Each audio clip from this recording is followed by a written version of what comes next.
नमस्कार, मैं हूं अभय कुमार। आप देख रहे हैं अपना खास कार्यक्रम बिहार समाचार। बिहार समाचार में खबरें बिहार की, बातें बिहार की, देश दुनिया की तमाम खबरें जो आपको जानना जरूरी है। तो बिहार समाचार में हम पहली खबर लेते हैं कि लगभग लगभग 2.25 लाख, मतलब 1 करोड़ 2 करोड़, 2.25 करोड़, लगभग 1 करोड़ 86 लाख किसानों का 6,000 रुपये सालाना वाला जो किसान सम्मान निधि योजना है वो आधार से लिंक करते ही गायब हो गए। 2.25 करोड़ किसानों का नाम तो आधार लिंक करते ही 1 करोड़ 86 लाख किसान 6,000 वाले लाभ से बाहर हो गए। अपात्र की पहचान शुरू होते ही हुआ है यह व्यापक असर। किसान सम्मान निधि के वास्तविक लाभार्थी अब घटकर 8 करोड़ 58 लाख हो गए हैं। और जो 4 स्टेप में वेरिफिकेशन हो रहा है कि जो जिनको किसान सम्मान निधि का लाभ मिल रहा है वो सही में पात्र है कि अपात्र है। तो 4 स्टेज है, PFMS और UIDAI, IT और NPCI, ये चारों एजेंसियां जांच कर रही है और इस जांच में अगर सफल होने वाले किसानों को ही मिल रहा है किसान सम्मान निधि का लाभ है। अब हम बात करते हैं कि लाभार्थी, फर्जी लाभार्थी पहचान करने के फिल्टर, 4 फिल्टर लगाए गए हैं। जमीन के रिकॉर्ड का आधार से मिलान किया जा रहा है। डेटा को UIDAI सर्वर पर भेज कर की जा रही है पहचान। लाभार्थी के बैंक खाते का प्रमाणीकरण, किसान का डेटा और बैंक खाता दोनों सही है कि नहीं है, सही है, इससे पहचान की जा रही है। और दूसरी तरफ बैंक अकाउंट प्रमाणित होने के बाद NPCI से आधार लिंक्ड भुगतान किया जा रहा है कि नहीं किया जा रहा है। और हम आपको बता दें कि कैसे किसान जो पात्र नहीं है किसान सम्मान निधि के, तो संवैधानिक पद पर काम कर रहे या कर चुके व्यक्ति इस योजना का लाभ नहीं ले सकते हैं। पूर्व या मौजूदा मंत्री, सांसद, विधायक, मेयर, पंचायत प्रमुख इसका लाभ नहीं ले सकते हैं, इनको लाभ नहीं मिलेगा।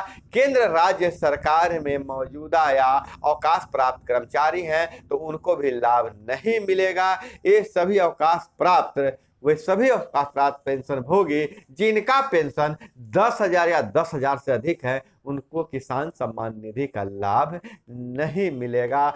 83 करोड़ 68 लाख किसानों में लगभग 17,41,000 ने नहीं कराए हैं केवाईसी ही किसान नहीं करवाए हैं, उनको भी लाभ नहीं मिल रहा है। और इधर अगर हम बात करें तो बिहार की एक बेटी रोहिणी आचार्य ने जहां अपने पिता लालू यादव को किडनी देकर नाम कमाया है, वहीं अब बिहार की बेटियां अब डकैती भी करने लगी है। जी हाँ, ज्वेलरी शॉप में ग्राहक बनकर घुसी युवती और उसके साथ उसके साथी भी आए और लूट लिए 1 करोड़ के गहने। समस्तीपुर की घटना है, 12 घंटे में 2 बड़ी घटना। 1 करोड़ 30 लाख की लूट, 2 वारदातों में 10 से 12 अपराधी थे शामिल।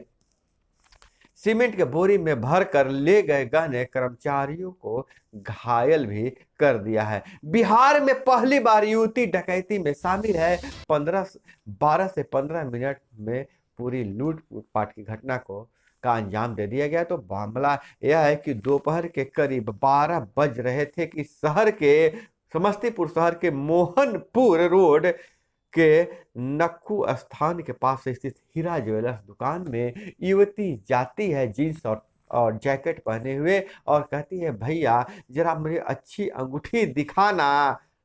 और जब वो अंगूठी दिखाने लगता है दुकानदार, तो पीछे से उसके साथी आ जाते हैं, सभी ने हथियार निकाल लेते हैं और जो युवती भैया बोल रही थी उसका भी भंगिमा बदल जाता है, वो भी पिस्टल निकाल लेती है और उसका जो तिजोरी होता है, तिजोरी तोड़कर सारे गहने और पैसे लेकर चंपत हो जाती है। वहीं दूसरी घटना रात के 2:45 सिनेमा हॉल मालिक के घर से 30 लाख के जेवर की लूट की गई है। यह समस्तीपुर शहर के पंजाबी कॉलोनी स्थित भोला टॉकीज के मालिक और हाल परिसर स्थित मकान से रात के बदमाशों ने घुसकर 30 लाख के उनके गहने लूट लिए हैं। तो बिहार में धीरे धीरे कानून व्यवस्था लचर होती जा रही है, इस पर प्रशासन को ध्यान देने की जरूरत है। और वहीं पूर्व कृषि मंत्री सुधाकर सिंह विधानसभा में लाएंगे प्राइवेट बिल। 1978 के बाद अब फिर आएगा निजी बिल।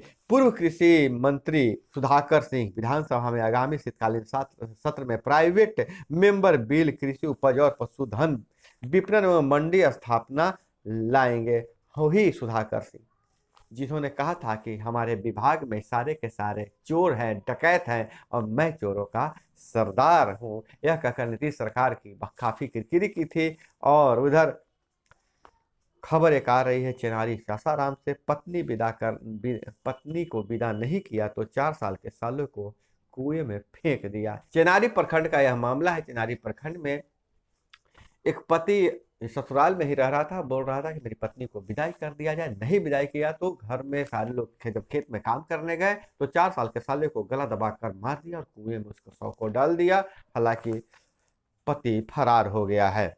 और वहीं फोर्ब्स एशिया के बड़े दानियों में अडानी सहित 3 भारतीय शामिल हैं। जी, एशिया के सबसे बड़े डोनर जो सेवा कार्य में दान देते हैं उसमें अडानी का भी नाम है। और अडानी 60 साल की उम्र में 60,000 करोड़ रुपए दान दिए हैं। और वो सारा दान दिए हैं शिक्षा, कौशल विभाग और स्वास्थ्य, कौशल विकास पे और स्वास्थ्य के क्षेत्र में काम करने के लिए गौतम अडानी ने दान किया। हालांकि गौतम अडानी का नाम मोदी से जोड़ा जाता है, कहा जाता है देश लूट रहा है, लेकिन दान के सूची में भी सबसे ऊपर है गौतम अडानी। और इधर हम बात करें कि ऑपरेशन किडनी की बात करें तो लालू यादव का किडनी का ऑपरेशन सफल हो गया है। ऑपरेशन के 20 घंटे बाद लालू यादव ने किसी से बात की और पहला शब्द जो उन्होंने बोला है, आप सब लोगों की दुआ की अच्छा फील कर रहे हैं।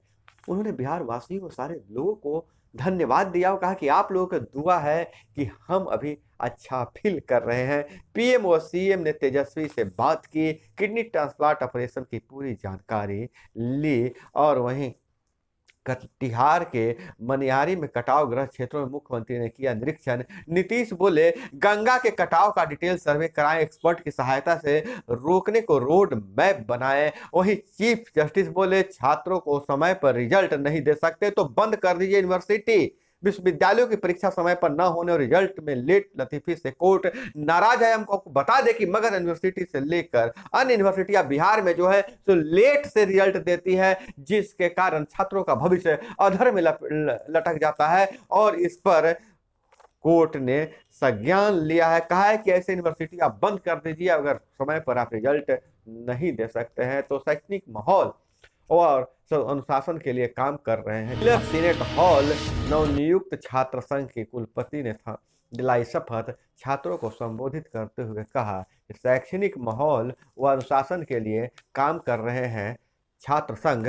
और बिहार कांग्रेस में 24 घंटे जो नए कांग्रेस अध्यक्ष बने हैं अखिलेश सिंह, उन्होंने 24 घंटे में प्रखंड अध्यक्ष बदल दिया है। 10 दिनों में जिला अध्यक्ष बदलेंगे। नए प्रदेश अध्यक्ष के आते ही दिखा परिवर्तन, बोले जल्द आमूल चूक परिवर्तन होगा कांग्रेस में। और इधर अगर बात करें तो वार्ड सदस्यों के लिए खुशखबरी है कि हर वार्ड में अब 10-10 सोलर लाइट तो लगाए जाने ही है और अलग से ही योजनाएं बनाए जा रही है। और वार्ड चुनाव समिति और प्रबंधन समिति को और सख्त करने की प्रक्रिया जारी है। विभागीय सूत्रों के माने तो जल्द ही नई लेटर इशू हो जाएगी। और अब पंचायतों के जो खाते में पैसे आते थे वार्ड सदस्यों का, अब वह पैसे सीधे डायरेक्ट बीपीआरओ के खाते में आएंगे। बीपीआरओ के खाते से वार्ड प्रबंधन सह क्रियान्वयन समिति के खाते में आएगा। हालांकि देखते हैं आगे क्या होता है। वहीं दूसरी तरफ पुराने वार्ड सचिव लगातार पटना में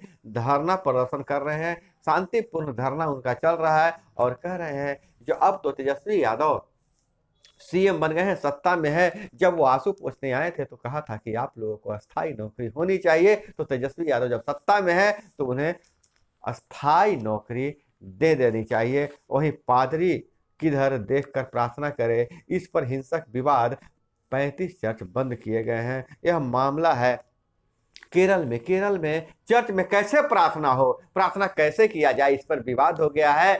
कुछ लोगों का, विद्वानों का मानना है कि परंपरा यह है कि आधे समय तक पादरी पूरब की ओर मुंह कर कर प्रार्थना करे और बाकी समय अपने जो प्रार्थना करने वाले जो लोग हैं उन्हें, श्रद्धालुओं की तरफ मुंह करके बात करें, प्रार्थना को करें। हालांकि तर्क अलग अलग हैं। कुछ प्रार्थना करने वाले ईसाइयों का मानना है कि पादरी हमारे भगवान का रूप होते हैं, हमारे यीशु के रूप है, इसलिए पादरी को हमारी तरफ मुंह करना चाहिए। हम पादरी को देखेंगे तो उससे आई कांटेक्ट बनेगा और हमसे संवाद हो सकता है, ईश्वर से संवाद स्थापित हो सकता है। लेकिन वही दूसरी तरफ कहा जा रहा है कि पादरी जो है तो पूरब की तरफ मुंह दे करके पूजा करेंगे, प्रार्थना करेंगे। और विपक्ष ने महंगाई, चीन सीमा स्थिति पर बहस की मांग, कांग्रेस व्यवधान के बजाय चर्चा की रणनीति अपनाएगी जो शीतकालीन सत्र संसद का शुरू होने वाला है। तो दोस्तों, यह थी वो तमाम खबरें जो आपको जानना जरूरी था। इसी तरह से खबरों के लिए जुड़े रहिए हमारे साथ। चैनल पे नए तो चैनल को सब्सक्राइब कर लीजिए, वीडियो पसंद आए तो एक लाइक जरूर कीजिएगा। मिलते हैं अगले वीडियो में। जय हिंद, वंदे मातरम।